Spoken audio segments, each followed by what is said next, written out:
kembali lagi bersama kami di podcast Ormas, obrolan mahasiswa sejarah. Nah, pada kesempatan ini saya akan melanjutkan diskusi santai saya dengan narasumber kedua, yaitu teman seperjuangan saya. Mungkin kalian penasaran, saya akan persilakan beliau untuk memperkenalkan diri terlebih dahulu. Baik, perkenalkan saya Rifki Riyadi Anwar, sama saya juga ya dari mahasiswa pendidikan sejarah angkatan 2021.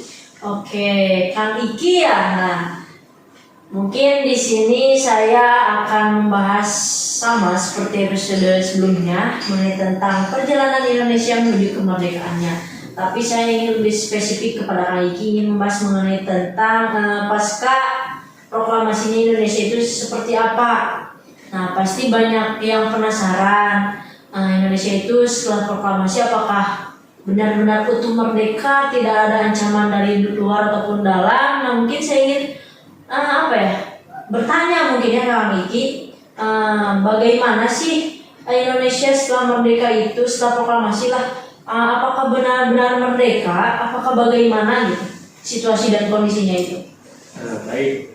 Nah, untuk pasca proklamasi itu apakah sudah merdeka? Sudah, ya. Indonesia itu sudah dikatakan merdeka. Nah, mengapa demikian itu? Dikarenakan Indonesia itu sudah memiliki beberapa komponen sebagai negara yang merdeka. Tuh, di antaranya ada rakyat, ada wilayah, kemudian ada pemerintahan yang berdaulat. Gitu. Jadi bisa dikatakan Indonesia itu pasca kemerdekaan sudah merdeka. Oh, berarti sudah merdeka, sudah tertata rapi, tapi mungkin tidak seperti negara-negara yang lain yang mungkin ya, masih proses untuk menjadi negara yang utuh.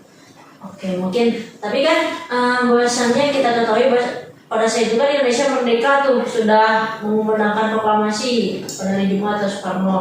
Tapi mengapa pihak Sekutu dan Ika itu kembali lagi nih? Apa yang melatar belakangnya itu Bang?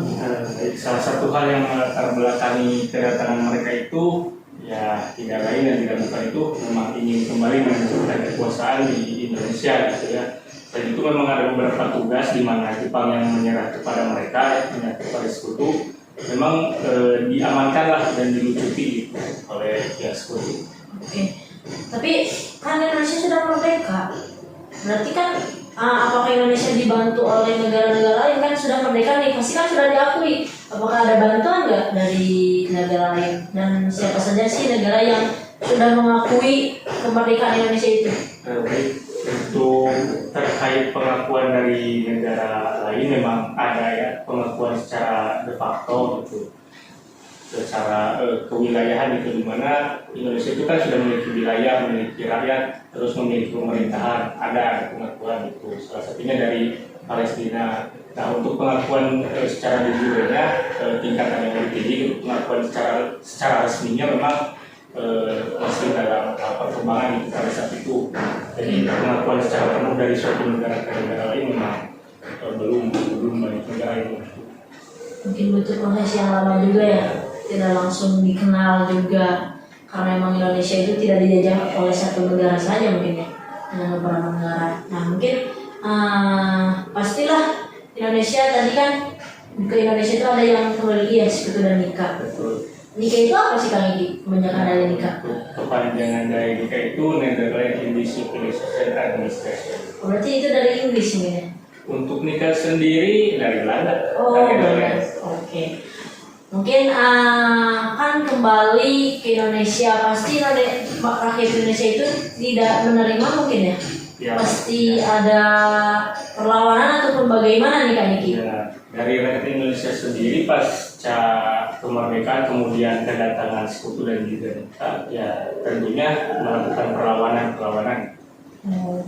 Berarti barusan kata Kak Niki perlawanan berarti banyak dong? Banyak. Contohnya kalau yang Kak Niki tahu itu ada perlawanan di mana saja nih? Nah, di khususnya nih di Pulau Jawa kan yang paling terkenal itu dulu kan Indonesia itu katanya Jawa doang, tapi kan sebenarnya Indonesia itu luas nih. Iya betul.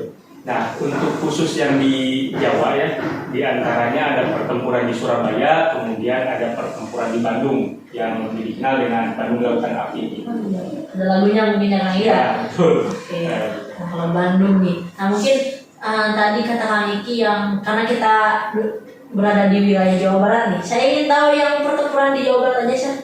Nah kan pasti apa ya, pasti ikonik karena ada lagunya. Betul. Nah siapa sih yang memimpin pada pertempuran Bandung Lautan Api itu kan? Nah untuk Dari pihak pertempuran Bandung Lautan Api itu dari pihak Indonesia sendiri istilahnya dipimpin oleh Muhammad Toha. Mantap. Oke, tapi kan pasti ada yang melatar belakangi mengapa di Bandung itu mengadakan perlawanan gitu. Latar belakangnya itu seperti apa? Nah, untuk latar belakangnya sendiri kan dipicu oleh tindakan sekutu gitu yang berusaha memang untuk menguasai kembali Indonesia ya, salah satunya di Kota Bandung, dan kemudian pihak sekutu juga mengeluarkan ultimatum gitu untuk mengosongkan kota, kemudian untuk menyerahkan senjata gitu. Melucuti senjata ya? Melucuti senjata gitu. Oke, mungkin itu ya. Pasti kan banyak korban. Nah, korban jiwanya itu pasti banyak karena kan saya tadi itu adanya pemboman. Tapi Betul. ada yang apa ya? Ada yang miskomunikasi pas pemboman itu bagaimana kan itu? Betul. Nah, jadi Muhammad Toha dan rekan-rekan itu pada awalnya merencanakan pemboman itu pada siang hari gitu ya, tapi ada miskomunikasi gitu. Jadi bergeser waktunya pada sekitar jam 9 sampai jam 10. Oh, berarti pihak lain itu miskomunikasi sehingga bomnya itu dinyalakan misalnya itu tidak tepat pada waktunya mungkin tidak ya? tepat pada waktunya gitu. Kalau seperti itu pasti banyak yang apa ya, yang terkena mungkin ya, yang bisa jadi mati apa, dan juga mungkin saya dengar Muhammad Toha juga tidak tahu keberadaannya ya? Iya, dikarenakan kan memang dari efek dari ledakan juga kan sangat besar gitu, jadi memang tidak tahu keberadaannya. Oke.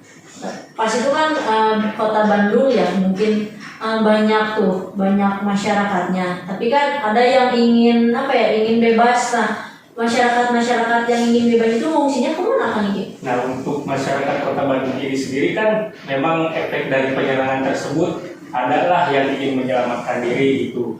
Jadi banyak dari mereka yang berpindah ke wilayah selatan gitu ya, wilayah selatan Kota Bandung untuk mengungsi ke dataran-dataran yang istilahnya lebih aman lah, terutama dataran-dataran yang lebih tinggi atau perbukitan. Oke, berarti untuk itu ya Menyelamatkan diri dirinya. untuk survive gitu.